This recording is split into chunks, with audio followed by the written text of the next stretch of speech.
Hello, welcome to Thinking with the Stars. I'm your host, Soul Cancer. Today, we're going to be talking about some interviews that occurred while Mercury and Mars were in a square aspect. So these are two personal planets, and I found I'm talking a lot about square aspects because they are twice as likely to occur than conjunct aspects or opposite aspects. And that's okay. So the first one we're talking about is with Jason Reza Jorjani. We're speaking with Dr. Mishlove on January 8th, 2019. Mars was in the first house in Aries, so it was squared to Capricorn in the 10th house, Mercury. And there was another interview with Jason Reza Jorjani. This one was the 28th of July in 2020. And again, Mars was, I believe they call it direct. Mars was direct in Aries in the first house, at home in Aries. And Mercury was on the other side this time, Cancer in the fourth house. And that interview was speaking about Heidegger's philosophy of technology. That's what it was called, with Jason Reza Jorjani. Then the inversion of our true myths was another interview that took place. It was on May 11th. It was Betty. I'm not going to remember her name right now, but Betty. I better look it up. And this one was a little bit more messy. Mars was not at home for this. Mars was in Aquarius, the 9th house. So Mercury was in Taurus in the 12th house. So here, in the way the story is going, it's more the fact that Betty was our guide, or pardon me, Jason Reza Jorjani, his guide. So Jason Reza Jorjani is our hero. He's on a quest. Of course, he encounters a problem, and Betty is there to solve that problem for Jason. And it's a messy solution, okay? Jason is looking for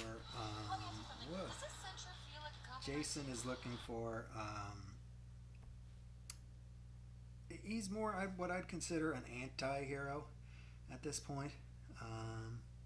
Betty Kovacs, I'm sorry, is the lady's name.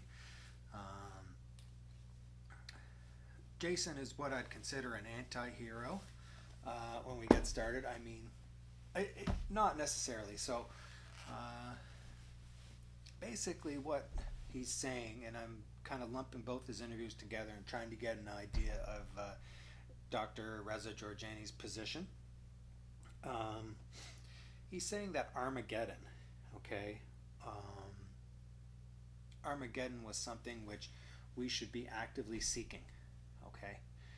And his understanding of what Armageddon is and what Armageddon means, okay, it's fine. I mean, he's talking about it would be an alchemical process, and he's looking back to Plato for our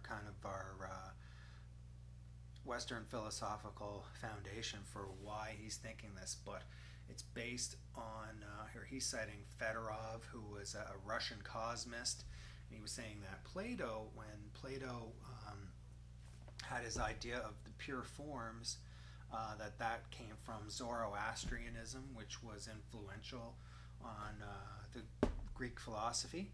So the idea is that as technology today, and just make sure I'm not missing anything. So yeah, technology today has reached, we're talking about reaching the singularity of technology. And so what would happen is technology would reach a point where it's surpassed Homo sapiens as the next form of evolution. And it's doing that through AI.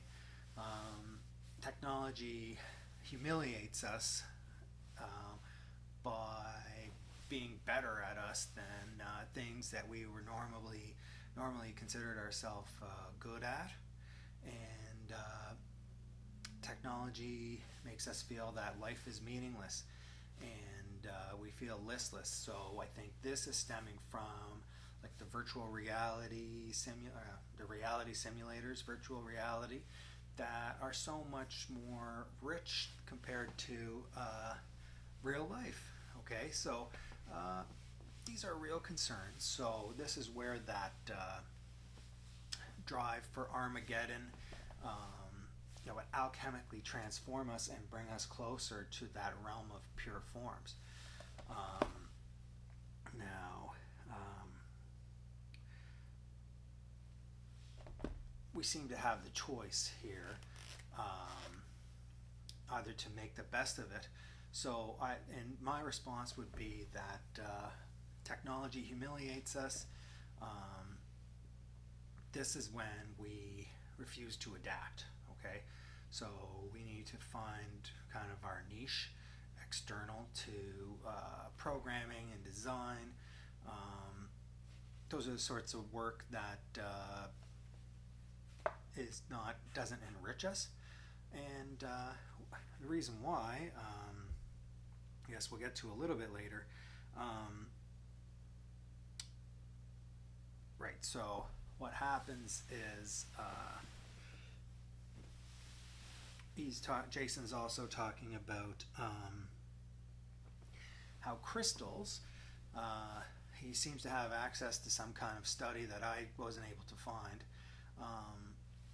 But when structures crystallize, for the initial time that a structure is crystallized, it takes longer for later that same structure to crystallize. So it seems like in some ethereal sense that structures learn how to crystallize quicker as the process is repeated. And another thing he was talking about was how artificial intelligence was at first was designed to emulate humans, but there's been an advance, and this is what's called the bottoms-up approach, where they're looking at, say, insects and seeing how insects have evolved to bring about some generalized utility, and not to. So this is how we should think of AI, is to think of it as evolving to bring around some generalized utility. Okay. So this is, to me, this is what motivates kind of the orientation of an individual towards this problem. So we're progressing in life, we're encountering all these technologies, and we're really stunned by how cool they are, but we're also finding that it's undermining our purpose as an individual. And so we have the choice to find some way to work around it, or to let ourselves get angry and want to be destructive, in the hopes that the post-destruction is going to be something better. And I mean, that it does seem like a hope there, but what we would prefer, rather than violent assault, would be a working in parallel, where both are able to borrow from one another, and then we're able to achieve the goal, or a goal. A goal. So I think the goal that we're talking about is that, like we were saying, the generalized utility. Okay. So, but what happens is that information structures are encoded by our experiences and revealed in our pasts. Okay. So it's like a revelation. Okay, our experiences tell us a lot about what it is we're going to be goal centered towards. So and that's the same idea as we were talking about in a previous episode. We were talking about having a feedback loop, or Barry Taff had mentioned, it's really important for to have a positive feedback loop. And the feedback loop, as we had kind of understood it, was between the higher self and the lower self, between the left brain and the right brain. So rationality and creativity. And so we can have that discussion within ourselves and say, okay, in that particular case, in that particular event, in that particular experience, was rationale superior to creativity, or was creativity superior to rationality? And have that discussion. But I think the difficulty is when we start getting into the morality aspect of it.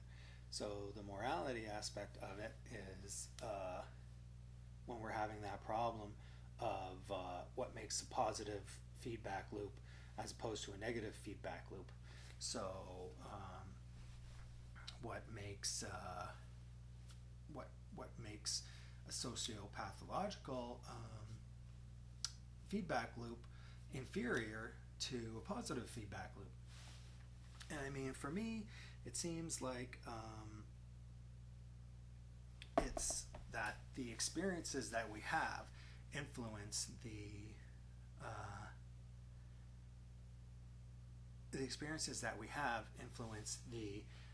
actions that we take. So the feedback loop is between the way we think and the way we act. So the way we think affects the way we act. We act in accordance with the way we think, and then we think in accordance. The way that we act has influence on the way we think. So, for instance, typically villains have a traumatic past, always. And we can have somebody who is having, so yes, the information structure that's encoded by the experience, say in child abuse, is therefore revealed. So the information structure of our experiences, say in child abuse, is revealed in our degenerative past, or the information structure of positive experiences is revealed in our evolutionary history. So if someone was, prior to their ability to make decisions on their own, was subjected to these negative experiences, then that person is going to be more likely to be able to emulate those experiences later in life. So it's we would prescribe like a prolonged exposure therapy. Okay, so there's two parts to that. So either physically or imaginarily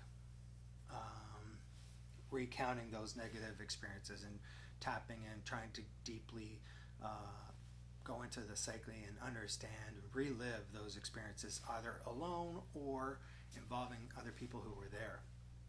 And then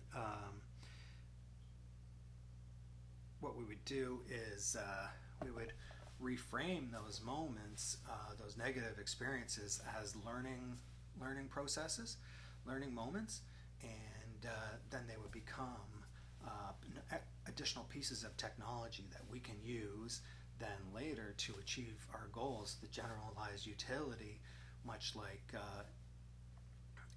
insects have, right? And so it's all about being able to control the choices that we make.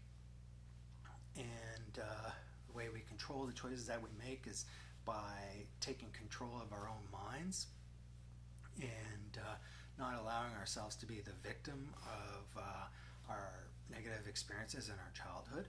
And it all takes time. I mean, it's nothing, a lot of times it takes time to process. It takes time to process these experiences, and for a lot of people, by the time they understand the negative impact that childhood abusive childhood experiences have had on their lives, it's already too late, and they've already ruined a lot of their opportunities and squandered a lot of their chances. So for me, the way I was able to do it is I just looked at jealousy, greed, and fear. Jealousy, greed, and anger, as the three main forces that would want to be avoided. And so just looking for that in the external world and not blocking that out, avoiding it, not allowing jealousy, anger, and greed not allowing myself to take that on, okay? And I find it's those people with the unresolved trauma that are projecting the jealousy and anger and greed, and it's not something that I deal with. So, and I mean, the proof of that is that it's the gratitude of others that gives us our general sense of well-being, okay? So if we are not the sort of people that people enjoy being around, or we're not the sort of people that people are grateful for our existence, for our activities, then we're not going to be satisfied in life, and we're going to be bummed out, right? So this is why we're looking at cultivating compassion, generosity, and gratitude, as opposed to those are kind of the once we're able to eliminate the jealousy, anger, and greed in our lives, then we can replace that with kindness, charity, generosity, and as well our own gratitude for the opportunity to be charitable. Now for Betty Kovacs, right, so Jason Reza Jorjani is saying that there's the archetype of pure forms, and it is interesting with Mars square to Mercury that there's a couple of things that Jason Reza Jorjani talks about and Betty Kovacs talks about. So one was the myth of the tree of life, and Betty uses this as an example of myths that were inverted, okay?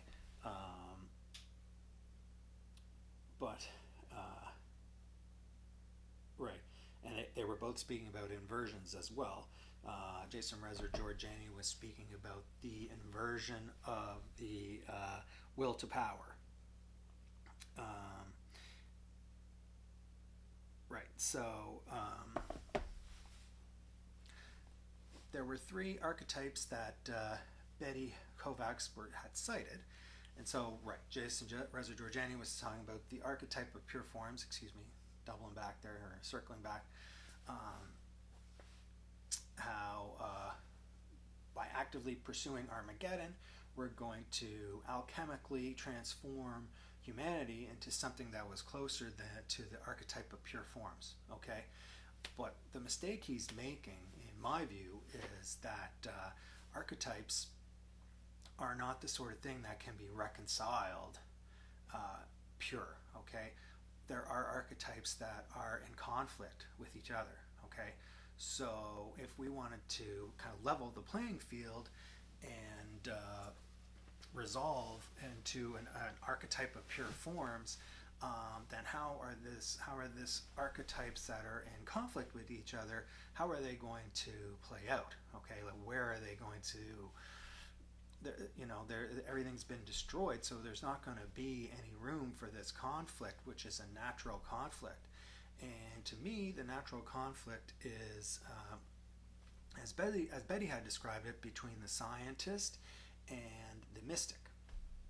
And so the scientist is basically concerned with, like we were talking about before, deductive reasoning, okay, logic.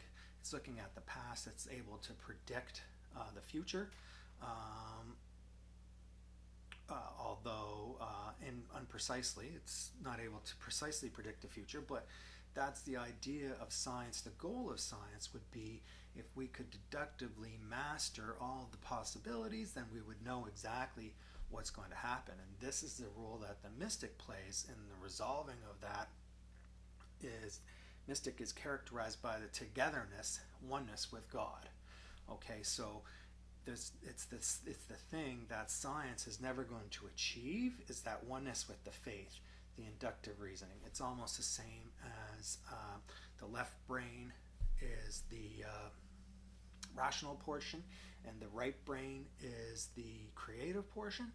And it seems like, I mean, in fact, this is a opposition. I was going to say dichotomy, but this is an opposition that's never going to be resolved. It doesn't matter how much deconstruction we do, how much destruction we put the world through, how much alchemical transformations that we're determined to subject ourselves and others to. There's always going to be this. There's always going to be this opposition, this tension, this conflict. And that is what the third archetype that Betty was speaking about, the shaman, that is what the shaman is concerned with primarily, is putting us through these rituals and seeing if we're going to be able to if we're going to be able to reconcile in ourselves the rational with the logical, the rational with the, deductive reasoning with inductive reasoning, rational with the creative, I guess is what we call the right side of the brain. So, okay, so yeah, we're gonna do a little bit of what I would call my Lacanian analysis on this. Okay, this is how kind of it can all go wrong. These are where the potential failure lies. The scientist can fail potentially because with all this knowledge and data and predictive power and understanding that he amasses, the scientist begins to believe that he's more knowledgeable than his father. Okay, and this is the sort of thing that the scientist then becomes unhinged from reality. Whereas the mystic, let's see what I said for the mystic. Right, I'm sorry. Excuse me. The mystic is driven to perversion because there's no physical grounding for what the mystic believes, and basically what the mystic has to do is the mystic has to find something real in life that they prefer to this perverting of reality. And the shamanistic ritual is what we're subjected to every moment of our lives. Okay, and for me, the shamanic ritual, it can run for 200, 300, 500 years. It could be running for thousands of years, and it's something that it's highlighting basically the history of humanity, the evolutionary history of humanity, and seeing what is it that once we make it through this ritual, what are we going to come up with? Okay, and I think the archetypes prove that there's always going to be this. Although it's an inductive reasoning, and it's in some ways it's more, in some ways it's inferior to, and this is what kind of opens the door for this sociopathology and the degeneration of humanity, is the fact that there is a evolutionary process that's been going on. And so in order for the evolutionary process to continue, there has to be a foil. There has to be there has to be a secondary means for the evolutionary process to bounce itself off of, to know, as part of a feedback loop, to know. And I mean, take that how you want it. So I guess the last thing we were talking about was where the inversion takes place. Okay, and Betty Kovacs is saying, she was talking about her when she's channeling, or able to channel her son who had deceased in her dreams, and he's telling her, the way I would interpret it is that so many people, they like say jealousy, anger, and greed, and they're living their life trying to avoid jealousy, anger, and greed. But in that action of avoiding the jealousy and anger and greed, they're actually being greedy, and they're actually not being compassionate, because they're ignoring the suffering they see, and they have their blinders on. And this is what Betty Kovacs' son was asking her after his death in her dreams, was to be more compassionate to those, even though it might be unpleasant for someone who is on that evolutionary path, to slow down. It's almost like or it is quite like the bodhisattva in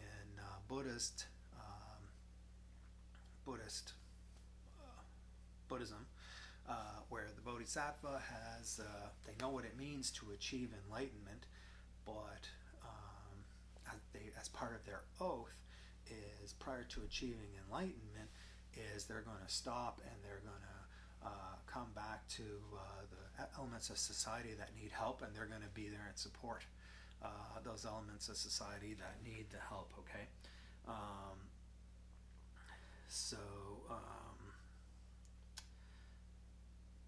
right. So I guess where the inversion takes place is really that makes the difference. So for Jason, Reza, Jorjani, the inversion takes place right at the end. So Armageddon, or success, the eventual success, is replaced by Armageddon, and that's the inversion there. Or at least that's right, but we wanted to wheel it back, so where the inversion takes place at the opportunity when the information structure is encoded by our experiences, and that is the part when we have to look at our negative experiences as like real men today are saying, this is why I don't have children, because I know that I wouldn't be a good father because of my childhood, right? And or saying, this is why I'm so strict with my kids, is because I don't want them to have to suffer the same way I did. I don't want them to have to learn the hard way. So I'm trying to teach, as opposed to letting those abusive information structures that are revealed to us in our past, in the present, right? So, or excuse me, like they're revealed to us, and it's a revelation, right? Just like our past experiences are revealed to us in our future actions. So, and this is the shamanistic ritual that's going on. So, whether or not I can't, right? It's like the trolley problem, or at least in with the from Betty Kovacs, it's don't be afraid to get your hands dirty. Okay, it's not going to be purely good. It's not going to be, and it can't be purely good, because to be purely good would be to help situations that are bad. So to delve into those negative situations, to work with what has decayed, and that's another one of Betty Kovacs' interviews. So I'm gonna leave it at that.